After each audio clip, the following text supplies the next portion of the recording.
Hello everyone, ज्योतिष क्रिएटिव्हिटीमध्ये आपलं स्वागत आहे। आज मी बनवलेली आहे मेथीची भाजी।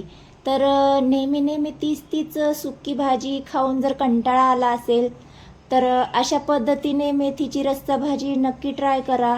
तर ही दिसायला जितकी छान दिसते तितकीच खाण्यासाठी देखील टेस्टी आहे।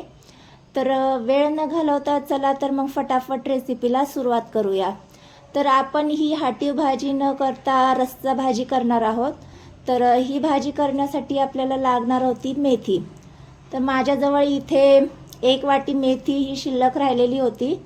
तर आपण ती स्वच्छ धुवून घेतली आणि बारीक अशी चिरून घेतलेली आहे।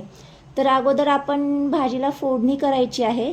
तर कढईमध्ये 2 चमचे तेल घालून घ्यायचे, 1 चमचा जिरे घालून छान तडतडून घ्यायचे आणि लगेच आपण जी चिरून घेतलेली भाजी होती ती यामध्ये घालून घ्यायची। 2 मिनिटं तेलामध्ये आपल्याला ही भाजी छान परतून घ्यायची आहे। आणि आता आपल्याला यामध्ये चवीनुसार मीठ घालून घ्यायचे। तर आपल्याला भाजी पुरतच मीठ घालायचे आता। तर मीठ घालून झाल्याच्या नंतर पुन्हा छान मिक्स करून घ्यायचे आणि भाजी ही आपल्याला शिजवून घ्यायची आहे। तर भाजी शिजतीये तोपर्यंत आपण वाटणाची तयारी करून घेऊयात। तर वाटणासाठी इथे मी सुकं खोबरं किसून घेतलेलं आहे। हे अर्ध वाटी सुकं खोबरं आहे, ते आपण मिक्सर जारमध्ये घालून घेऊयात। त्यामध्ये 1 चमचा जिरे घालून घ्यायचे, मिरची आणि लसणाचा ठेचा इथे मी घालून घेतलेला आहे। मिरच्या तुम्ही तुमच्या आवडीनुसार कमी जास्त घालून घेऊ शकता आणि मिक्सरमध्ये याला आपण फिरवून घ्यायचे। तर हे मिक्सरमध्ये फिरवून झाले तर थोडंसं आपल्याला जाडच वाटण तयार करायचे स्टार्टिंगला। आता यामध्ये अर्धी वाटी भाजलेले शेंगदाण्याचा कूट घालून घेणार आहे। आवडत असल्यास यामध्ये तुम्ही कोथिंबीर देखील ॲड करून घेऊ शकता आणि थोडंसं पाणी घालून आपल्याला याची पेस्ट करून घ्यायची आहे। तर इथे आपली पेस्ट देखील तयार झाली आणि आपली भाजी देखील झालेली आहे।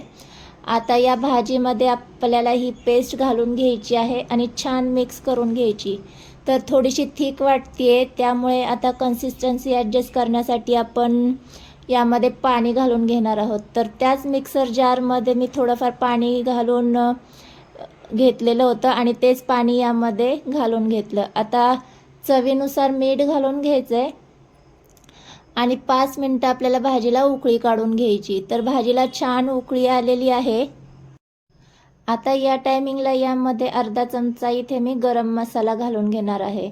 हा ऑप्शनल आहे, तुम्हाला आवडत असल्यास घाला, याने टेस्ट छान येते, त्यामुळे मी गरम मसाला घालून घेतलेला आहे। छान मिक्स करून घ्यायचे आणि गॅस बंद करून घ्यायचा। तर मस्त इथे आपली गरमागरम मेथीची रस्सा भाजी तयार झालेली आहे। तर ही भाजी भाकरीसोबत चपातीसोबत कशासोबतही छान लागते। कधी कधी वेगळी पद्धत ट्राय करायला काहीच हरकत नाही आहे। तर या पद्धतीने नक्की मेथीची भाजी करून पहा, सर्वांना नक्की आवडेल।